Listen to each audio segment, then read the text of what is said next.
నంద్యాల జిల్లా బనగానపల్లెలో మాజీ ఎమ్మెల్యే కాటసాని రామిరెడ్డి పిలుపు మేరకు వైఎస్ఆర్సీపీ శ్రేణులు భారీ ర్యాలీ నిర్వహించారు. చంద్రబాబు వెన్నుపోటుకు 2 ఏళ్లు కార్యక్రమంలో భాగంగా పట్టణ పార్టీ కార్యాలయం నుంచి తహసీల్దార్ కార్యాలయం వరకు ర్యాలీ కొనసాగింది. ప్రభుత్వ విధానాలపై విమర్శలు చేస్తూ నాయకులు నిరసన వ్యక్తం చేశారు.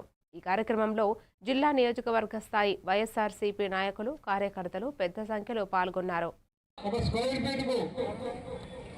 2,500-3,000 రూపాయలు ఒక స్క్వేర్ ఫీట్కు బిల్డింగ్ కట్టేదానికి ఖర్చు అయితే దానికి అద్దాల ఖర్చు అని దాని రూపురేఖలు మారుస్తానని చెప్పి ఒక్కొక్క స్క్వేర్ ఫీట్కు 20,000 రూపాయలు ఈరోజు ఖర్చు పెట్టడం జరుగుతూ ఉంది. మన డబ్బంతా కూడా మన యొక్క శ్రమను దోపిడీ చేసుకుని ఈరోజు అమరావతిలో ఖర్చు పెడుతున్నారు తప్ప కేవలం అది కూడా దోపిడీ చేసేదానికి.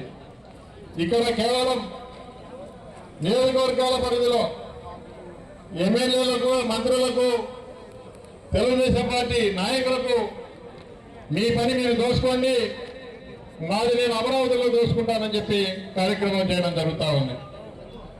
ఈరోజు చూస్తూ ఉన్నాం, ఈరోజు రైతుల పరిస్థితి, రైతులు ఏ విధంగా ఇబ్బందులు పడుతున్నారు.